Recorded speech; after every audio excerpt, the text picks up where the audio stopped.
So welcome to my channel Learn Human Science, and here we are discussing about pneumonia and this is the second part.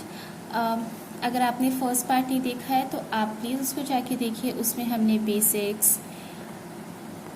Functions and anatomy discuss की है lungs की. तो अगर अभी तक आपने नहीं पढ़ा है तो इसको पढ़ने से पहले आप इसका फर्स्ट पार्ट ज़रूर पढ़ें. तो आज हम स्टार्ट करते हैं निमोनिया के फैक्टर्स. ओके, सो निमोनिया के प्रीडिस्पोजिंग फैक्टर्स दो तरह के होते हैं: impair defence mechanism of lung और डिक्रीज होस्ट.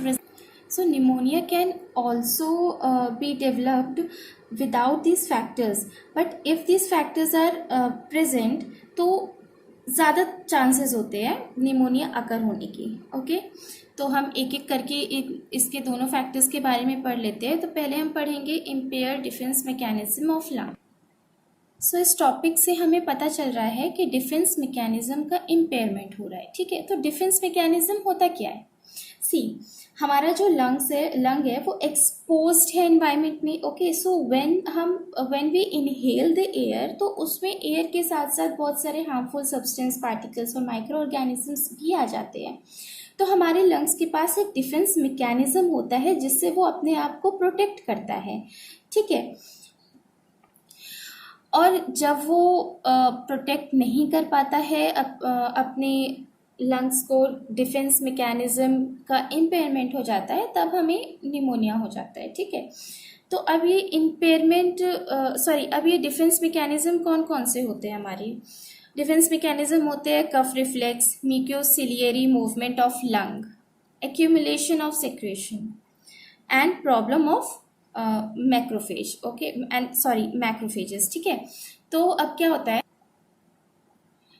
पहले हम पढ़ते हैं कफ रिफ्लेक्स के बारे में. तो cough reflex is a mechanism जो हमारे गैस्ट्रो इंटेस्टाइनल एस्पिरेशन को प्रिवेंट करता है.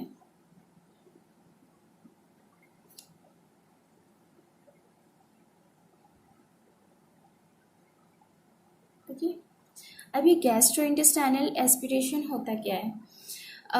Gastro means stomach, intestine means intestine. Okay, अब हमारे स्टमक से कुछ भी पार्टिकल हम ऊपर आएगा. Okay, then again it will go down to the lung. ठीक है, तो उससे फिर हमें इरिटेशन होगी. तो ये इस चीज को रोकता है कफ रिफ्लेक्स. ओके, तो जब इसका इम्पेयरमेंट हो जाता है तो इट कैन कॉज निमोनिया. अब इसका इम्पेयरमेंट होता कब कब है? When a person is unconscious और इन कोमा.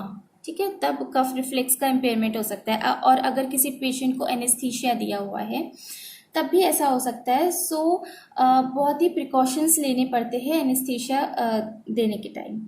और अगर न्यूरोमस्कुलर डिसऑर्डर हो तो, ठीक है,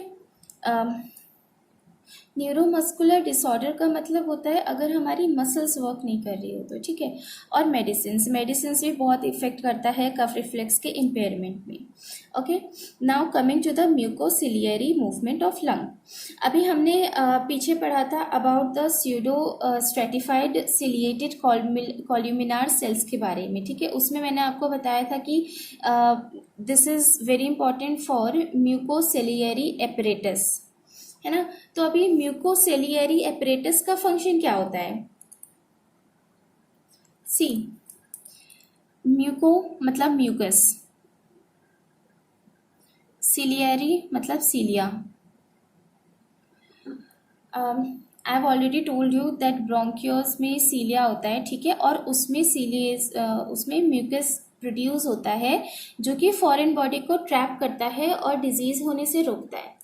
ठीक है, तो अब ये सीलिया अपवर्ड मूवमेंट करते हैं ताकि जितने भी फॉरेन पार्टिकल्स अंदर आ रहे हैं तो वो अपवर्ड मूवमेंट करके वो फॉरेन पार्टिकल्स को थ्रो कर देते हैं आउटसाइड, और वो अंदर एल्विलाई तक उसको नहीं पहुंचने देते हैं, और इससे हमें डिजीज होने से ये बचाते हैं.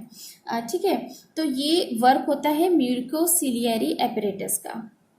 अब अगर इस म्यूकोसेलियरी मूवमेंट में कोई भी प्रॉब्लम आ जाती है तो वो रिजल्ट करता है निमोनिया में. और इसमें सीलिया के मूवमेंट में कोई भी प्रॉब्लम क्यों आती है?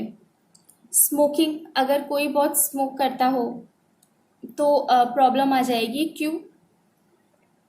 क्योंकि स्मोकिंग बहुत ज़्यादा रिस्पॉन्सिबल होता है सीलिया की मूवमेंट को रोकने के लिए, ठीक है। और अगर कोई वायरल डिजीज़ हो गई है तो भी इम्पेयरमेंट हो जाता है सीलियरी मूवमेंट का। हॉट गैसेस की वजह से भी इम्पेयरमेंट हो जाता है, और अगर कोई जेनेटिक डिजीज़ होती है तब भी इम्पेयरमेंट हो जाता है। एक बहुत इम्पॉर्टेंट जेनेटिक डिजीज़ है, उसको बोलते हैं हम इमोटाइल सीलिया सिंड्रोम। ओके, अब इसका नाम ही इसको बहुत अच्छे से डिफाइन कर रहा है। इमोटाइल मतलब जिसमें मूवमेंट नहीं है। तो इस सिंड्रोम में सीलिया की मूवमेंट रुक जाती है, ठीक है। तो इस now the third thing is accumulation of secretion. इसमें एक कंडीशन होती है जिसको हम बोलते हैं सिस्टिक फाइब्रोसिस, ठीक है।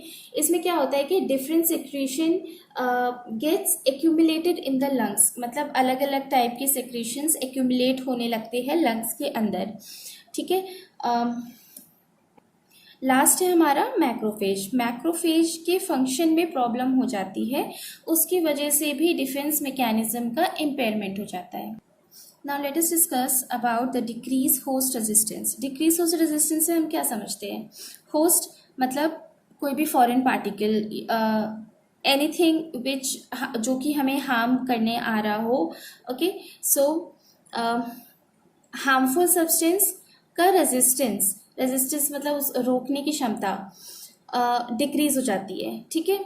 तो हार्मफुल सब्सटेंस को रोकने की क्षमता डिक्रीज हो जाती है हमारे लंग्स के अंदर, ठीक है। अब ऐसा क्यों होता है?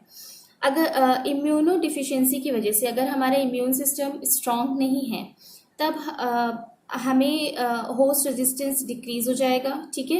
And if we are taking the immunodeficiency drug, तब भी ये कॉज हो जाएगा, ठीक है। या तो leucopenia. Leucopenia is the decrease of WBC, white blood cells in our blood. Okay. So now coming to the classification of pneumonia. Pneumonia is classified into two parts: bacterial pneumonia and interstitial pneumonia. Okay, bacterial pneumonia के भी दो parts होते हैं, ब्रोंकोनिमोनिया और लोबर pneumonia. ब्रोंकोनिमोनिया को हम lobular pneumonia भी कहते हैं, और इंटरस्टिशियल निमोनिया वायरल और माइकोप्लाज्मल निमोनिया होता है, जो कि अटिपिकल निमोनिया होता है। ओके, तो सबसे पहले हम ब्रोंकियो निमोनिया के बारे में पढ़ते हैं, ठीक है। तो जैसे कि मैंने अभी बताया, ब्रोंको निमोनिया को लोबुलर निमोनिया भी कहते हैं, और इसमें पैची इन्फ्लेमेशन होता है। As you can see this is the patchy inflammation होता है, और ये होता है एल्विलाई में। It starts from the basilar part of the bronchiole, terminal bronchiole, ठीक है। जो टर्मिनल ब्रोंकियोल का जो बेसिलर पार्ट होता है वहाँ से स्टार्ट होता है, और ये पूरा एक्सटेंड होता है एल्विलाई के सराउंडिंग्स तक। इतने पूरे पार्ट में इन्फ्लेमेशन होती है, ठीक है। अब इसको हम सेकेंडरी इन्फ्लेमेशन भी बोलते हैं, और इसमें lower lobes most commonly involve होते हैं। और this bronchopneumonia is mostly caused by staphylococcus, streptococcus and pneumococcus. These you have to learn. It is very very important, ठीक है। Now coming to the lobar pneumonia. So lobar pneumonia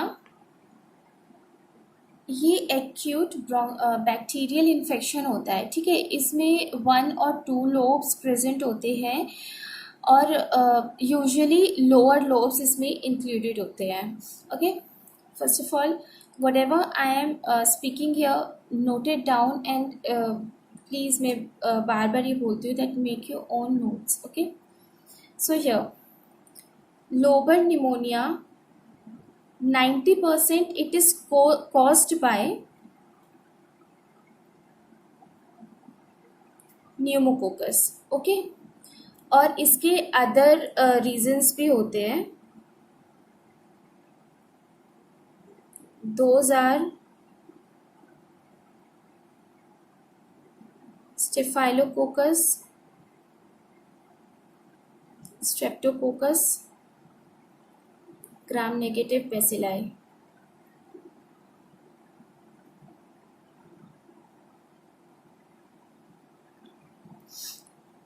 okay. So lobar pneumonia में 4 phases होते हैं और we can say that it goes through the 4 phases. ठीक है, तो पहला फेज होता है कंजेशन, ये 1 से 2 दिन तक लास्ट करता है, 1 से 2 दिन तक लास्ट करता है। ठीक है, तो उसके बाद आता है रेड हेपेटाइजेशन। अब इसका नाम है रेड हेपेटाइजेशन। इससे हमें क्या समझ में आता है कि एक तो रेड है, ठीक है, रेड कलर होगा तो मतलब इसमें ब्लड कहीं ना कहीं कुछ ना कुछ होगा, ब्लड का इन्वॉल्वमेंट। और हेपेटाइजेशन इसको नाम इसलिए दिया गया है क्योंकि इसमें लंग स्लाइटली हेवियर हो जाता है हमारे लिवर जितना। ठीक है, तो इसलिए इसको हेपेटाइजेशन कहा गया है। तो here we can see this is our normal lung. ठीक है, फिर थोड़ा सा कंजेशन होना स्टार्ट होगा, उसके बाद यहाँ पर रेड हेपेटाइजेशन हो जाएगा, मतलब कि यहाँ पे स्मॉल अमाउंट ऑफ ब्लीडिंग होगी एल्वियोलाई में, स्मॉल अमाउंट ऑफ ब्लीडिंग। ठीक है, अभी रेड हेपेटाइजेशन 2 से 4 दिन के लिए होता है। ठीक है, उसके बाद आता है grey hepatization. Grey hepatization 4 to 8 days last करता है और इसमें क्या होता है कि डिसइंटीग्रेशन हो जाता है आरबीसीज का, इसमें से आरबीसीज डिसइंटीग्रेट हो जाते हैं, निकल जाते हैं और इसलिए ये रेड कलर से चेंज होके ये ग्रेश कलर में आ जाता है। ठीक है, तो अब इसमें से आरबीसीज निकल गए तो इसमें बचता है fluid, cell debris and WBC. तो इसमें ये तीनों चीज़ें एल्विलाई में फिल होती है। ठीक है, फिर फोर्थ आता है resolution, it last from 8 to 9 days और ये पूरा रेजोल्यूशन कंप्लीट हो जाता है 1 to 3 वीक्स में। ठीक है, तो अब इसमें क्या होता है कि मैक्रोफेजेस अपना काम करते हैं after the resolution is completed, then macrophage cell digest कर लेते हैं डेब्रीज को और फ्लूइड को रिड्यूस कर देते हैं। Macrophage cell digest the debris and reduces the fluid. Okay, तो अब यहाँ पर हमारा ये पूरा एक्सप्लेनेशन है लोबर निमोनिया का। Now coming to the interstitial pneumonia, ये अटिपिकल होता है। ठीक है, इसको अटिपिकल क्यों बोलते हैं? क्योंकि इस पे एल्यूवेलर एक्सुडेट नहीं होता है, nothing poops out of the alveoli. ठीक है, इसमें इन्फ्लेमेशन होती है लंग्स के इंटरस्टिशियल टिश्यू के अंदर। ठीक है, तो ये कैसा अपीयर होता है? ये पूरा स्कारिंग अपीयर होता है, लाइक इस तरह से पूरा स्कार इसमें दिखेगा। ठीक है, तो इसको हम ये भी कह सकते हैं कि इसमें इंटरस्टिशियल न्यूमोनाइटिस होता है and it is also commonly caused by respiratory syncytial virus, mycoplasma pneumonia, influenza virus, parainfluenza virus. Okay, so this was all about the classification. Now let's see the symptoms. So इसके symptoms होते हैं कफ, fever, sputum. Sputum क्या होता है? हमारे bronchioles में जो वो होते हैं, म्यूकस होता है और सलाइवा और म्यूकस का मिक्सचर होता है sputum. Okay, and the other is dyspnoea. Dyspnoea क्या होता है? डिफ़िकल्टी इन ब्रीदिंग, हमें सांस लेने में दिक्कत होती है। ठीक है, नाउ अब हम इसको डायग्नोस कैसे करते हैं? निमोनिया को हम चेस्ट का एक्सरे कर सकते हैं। ठीक है, स्पूटम की ग्राम स्टेनिंग या कल्चर कर सकते हैं, ब्रोंकोस्कोपी कर सकते हैं, प्लूरल फ्लूइड एग्जामिनेशन कर सकते हैं, ओपन लंग बायोप्सी कर सकते हैं। These are the different things to diagnose the pneumonia. ठीक है, now if it is treated at time then it's okay, but अगर नहीं तो इसमें कॉम्प्लिकेशन भी प्रोड्यूस होते हैं, ठीक है। So complication includes the abscess formation, abscess मतलब पस का फॉर्मेशन हो जाता है, ठीक है। इम्फिज्मा हो जाता है, emphysema is the infection spread to the pleural cavity, pleural cavity में इन्फेक्शन स्प्रेड हो जाता है, ठीक है। अब एक और इसमें चीज़ क्या हो सकती है,